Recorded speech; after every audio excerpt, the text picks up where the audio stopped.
Today, I'm going to be making St. Louis cut spare ribs on the Oklahoma Joe's Highland, and I'm going to take you with me from start to finish. Going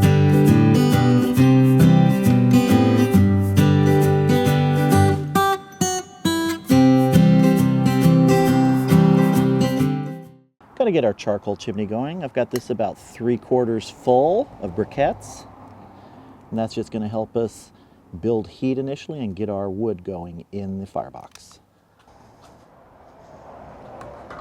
We'll wait for this charcoal to catch. And while we're doing that, let's get the smoker set up. So let's take a look inside what I've got set. I have my temperature probe for the ThermoPro right about midpoint in the cooking chamber towards the front. So there's plenty of room for the 2 racks of St. Louis ribs I'm going to be doing. I have 1 full water pan at the back left corner. These are those mini water pans that I've been using for a long time, and they're linked in the description below. I have a second water pan on the side of the cook chamber closest to the firebox. That's also full, and that will boil. I can tell you now, but that's going to put a lot of moisture inside this chamber, which is what I want. I want to keep these ribs moist throughout the entire cook. So that will boil off. We may have to add more water to it. It just depends on how the ribs are looking. When I check, the water in the pan on the other side may be sufficient, but this is to initially keep a lot of moisture in the cooking chamber. Let's get our smokestack fully open. We're going to open the damper, but we're also going to open this door about 45 degrees just to allow even more air in there. And if we need to, I'll use my little portable fan on the little ash bucket there to push more air into the firebox.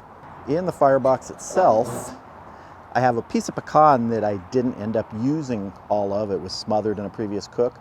Some leftover, coals and things there. We're just going to add our charcoal to that, and then we'll be using a mix of hickory and apple today. This is going to be a fairly straightforward cooking session today. I'm not going to be doing a traditional 3-2-1 method where you wrap them for 2 hours in foil. I'm actually going to be using a foil pan and putting the ribs in there. Going to be adding some brown sugar, some barbecue sauce. I want these ribs to really be sticky when they're all done.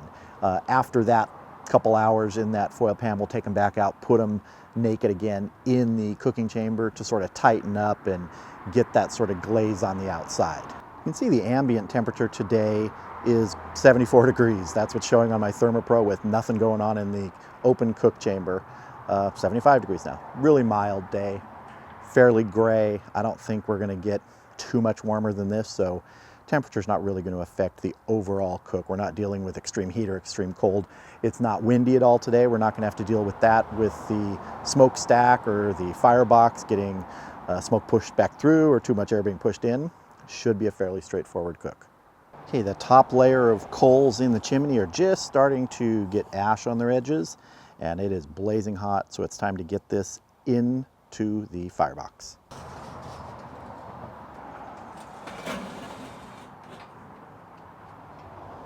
Got a nice hot bed of briquettes in there now.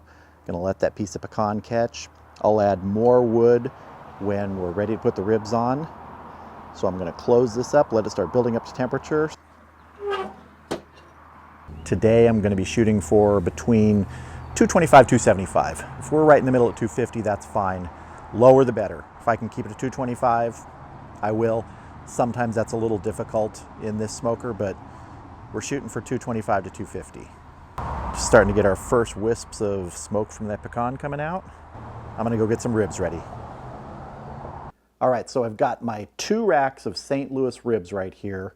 First thing I gotta do is get the membrane off of them. Let's turn these over.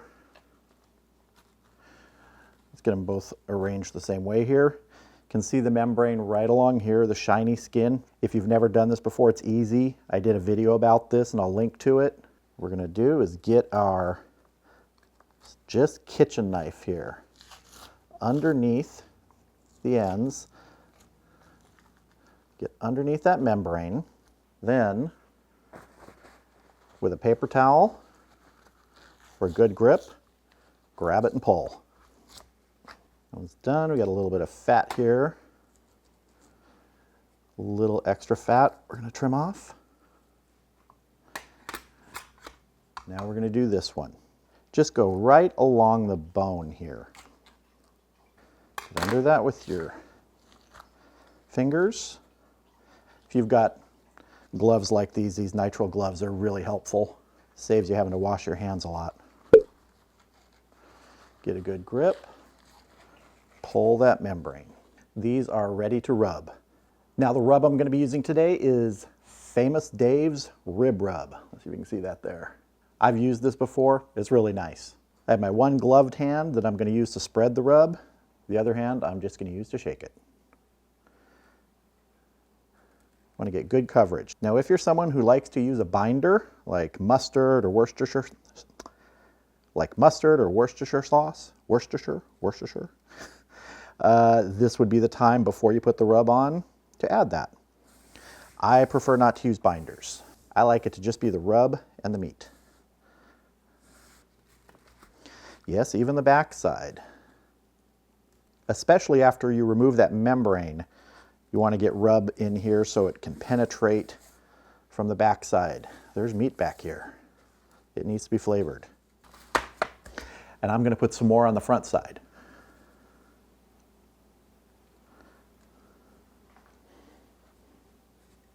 I like a lot of flavor. This is a good colored rub too. Look at that. Nice golden color to this. It's going to be perfect with that sauce we add later to make those sticky ribs. All right, our ribs are rubbed. Our smoker that I can see now is at 229, almost perfect temperature there. Let's get these out there and get them on. Okay, we've got good smoke rolling out of there. Pretty clean. You don't want it to be nothing. You don't want it to be invisible. You know, that's a good thin smoke right there. And it's going to change as we go along today. And our smoker pit temp is 268. It's going to rise even more for right now until we open this up, get the meat in there. Then we'll use the vents to sort of moderate it. Like I said, try and keep it in that 225 to 250 sweet spot.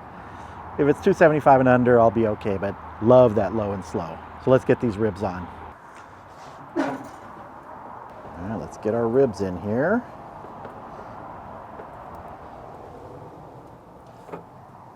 I'm going to position them away from the firebox. Want it down at this end, far end of the cook chamber, away from the firebox, closer to the smokestack. So you can see that's how I have it set up, ribs to the smokestack side. But let's look at that water pan that's nearest the firebox. I think I mentioned earlier that that's actually going to boil and create steam, and you can see that it is. That steam's going to help keep moisture in here, especially in this early part of the cook. We don't want all that moisture just kind of getting sapped out of these ribs. Okay, we're going to close this up and then we'll check our fire and see how it's doing. This initial part of the cook, when you're using coals, that's what's creating most of the heat. As those coals burn down, we're changing to the wood providing the heat. So now we're going to add a piece of hickory on here. Right on top. We're just going to let that catch before we close this up. I want that to catch really, really good before I close the firebox lid. Our piece of hickory is going good. What I want to do now is I want to shake this charcoal basket to try and knock any of the ash that's accumulated in there down. That'll help create better airflow coming up through under this piece of hickory. Nice piece of hickory burning there. Smells great. That pecan before smelled really good too. It's gonna be a good mix of wood today. Started out with a little bit of pecan, but that's mostly gone. Hickory and apple. All right, I'm gonna close this up and start working the vents to try and dial in the temperature. Okay, so I'm gonna close the door now, but leave the damper fully open and monitor the temps to see if we need to make further adjustments. All right, the pit temp's about 216 right now. I'm going to continue watching this, seeing if we need to adjust the vents, let more air in there. All right, 215, so it dropped a little bit. So I'm going to check this. I want to see if we need to open up, add some more air in there to get that going.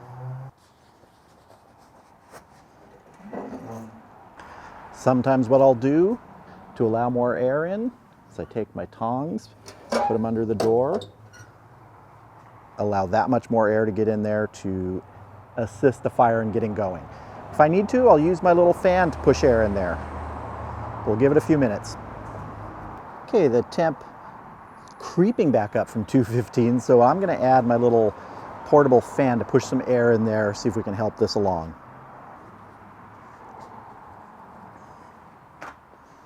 Just let that push a little extra air into the firebox. And in a few minutes, I'm also going to be adding a piece of apple, small chunk of apple. All right, temperature's starting to come up again slowly. Let's get that piece of apple on there. See that our hickory's burning nicely. Going to put our apple up here. I'm going to knock a little more ash off one. Good airflow. We'll probably have to scrape some of that ash out of the firebox a little bit later. For right now, it's good. Let's close this with the tongs again. All right, so the pit temp's leveled off right around 250-ish. We're at 256 right now. I've taken the assist fan off, and it's just going to burn now. We're going to just monitor it and see when we need to add fresh wood.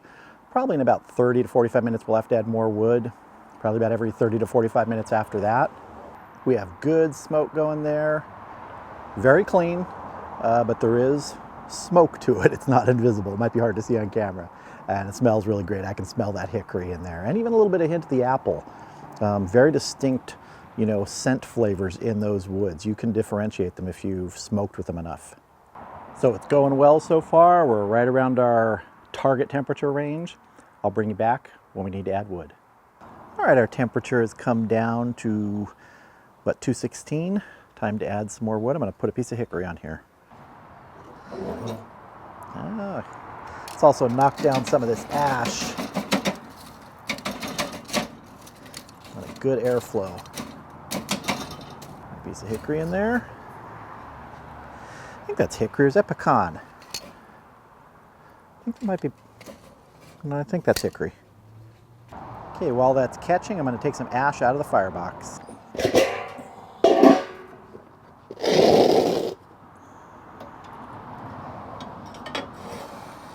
You can see how much ash is built up in there just in this early part of the cook. A lot of that is the charcoal ash, not wood ash. So there should be less ash from now on, since we're mostly burning wood. Just that leftover charcoal to burn down. Just like before, we're going to let that get going, and then we'll close it up. I'm going to call an audible here. I'm also going to add a piece of apple. Just a small little chunk of apple. I'm going to close this with the tongs again. Let it have better airflow as it's starting up. You can see how I have the tongs there, just propping the door open an extra, half an inch, 3/4 of an inch, just to get a little extra airflow in there. Okay, we've got good smoke now after adding that piece of hickory and a little chunk of apple. We're about an hour and 20 minutes into this. It's going good. Next time I bring you back is when we take those ribs, put them in a foil pan, slather them with barbecue sauce and brown sugar, and start getting them ready to become sticky ribs. All right, the ribs have been in about 3 hours. Let's open it up, take a look at them, and then get them in this foil pan so we can turn them into sticky ribs. Those look nice. Now in this light, it's a little harder to see, but they look really good. So let's get them out of here into the foil so we can get them back in. But the first thing I'm going to do is I'm going to put a little bit of apple juice in the bottom of this pan, just so we get a little more moisture in here. I'm also going to hit these ribs with a little bit more of the Famous Dave's rib rub. Get some brown sugar on here. And I'm going to be adding 2 different sauces here. One is a Sweet Baby Ray's Sweet Golden Mustard Barbecue Sauce.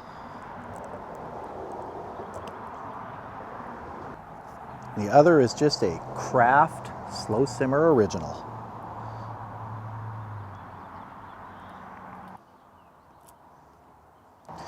Now what I want to do, I know these ribs are sort of leaning on each other here, is I just want to lift this one up.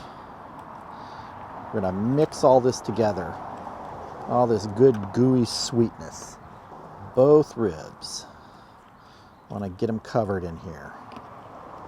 And once that's on there, I'm gonna hit it once again with some of this Famous Dave's. Right on the top.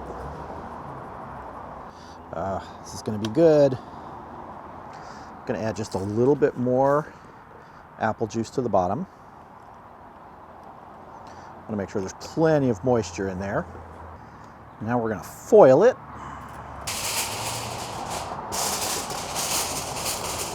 Double foil it.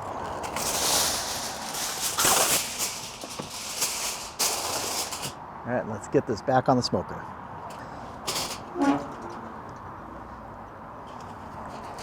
Gonna set this in here, once again, away from the firebox, down towards the smokestack. Let's close this up. It's gonna cook for about 2 hours in that foil pan. Now for the next 2 hours, I'm not gonna be using wood to keep the temperature up if I need to add anything in there to the firebox. I'll be using charcoal. There's no reason to waste wood. There's no wood smoke flavor gonna get into that foil pan. When we get back to that last hour, when we put the ribs back in there naked without any foil on them, then I'll be using wood. All right, our ribs have been in the foil pan for 2 hours, hopefully getting sticky. Let's take a look. Oh, that smell is good. Look at that. Really nice color on there. We need to get these back into the smoker. I'm actually going to spoon a little bit of this juice on top here of these ribs. I could reserve this and use it if I wanted to, but I don't really need to right now. There's a lot of juice stuck on these ribs, this glaze. Those are just gorgeous, gorgeous ribs. Look at that. All right, we got to get this closed and let those start tightening up. Let that glaze start getting thicker, because we want these to be really sticky at the end. And let them keep cooking. All right, it has been 6 hours total, 1 hour after we took them out of the foil pan. Let's see how they're looking. Oh, look at those. Look at the color on those, just beautiful. But the color isn't our test here. We want to see how tender. Those are nice and floppy. We can also see meat pulled away very well at the back there. Yep. These are looking good. I'm gonna get these off here into a pan, cut into them, have a taste of these sticky ribs. These look amazing. Ooh, look at that. I am just gonna cut right here into the center. Let's see. Oh, these are juicy. Let's see. Oh, look at that. And the smoke ring. Look at that smoke ring. Can you see that? Right along there. Great penetration. These look good. So juicy too. Just juice oozing out of this.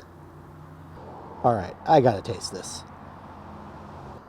I've been waiting all day for this.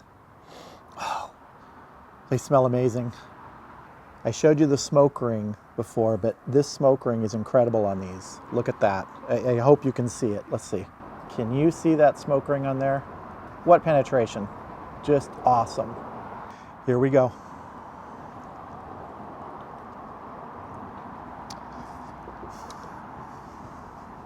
Oh, wow. Oh, wow. They're definitely sticky, but I don't care. Oh, man.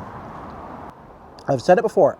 I prefer not to have fall off the bone ribs, but look at how they pull away. There's bite, but they're so tender.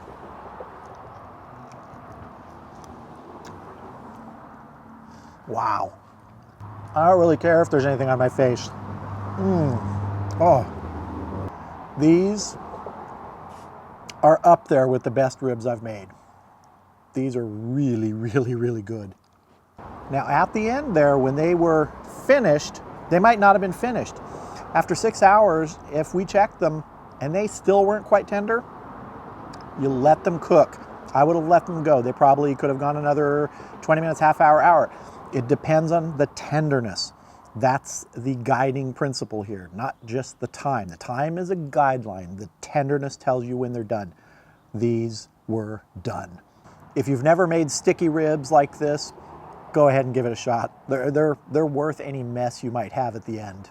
I wanted to make this video to be that sort of step A to step Z guide that shows how I make ribs. You may make them different, or maybe you've never made them like this and you want to give it a shot. Take what I've used here, bits of it, change it for yourself. Just remember, tenderness, tenderness, tenderness. That is the guiding principle and the key to having ribs like this. I hope you enjoyed this video. Feel free to check out some of my other videos on my channel and consider subscribing. And if you do, click that bell for notifications. Thank you all for watching. I'm gonna eat some more ribs. Hope you have a great evening. I'll see you again soon.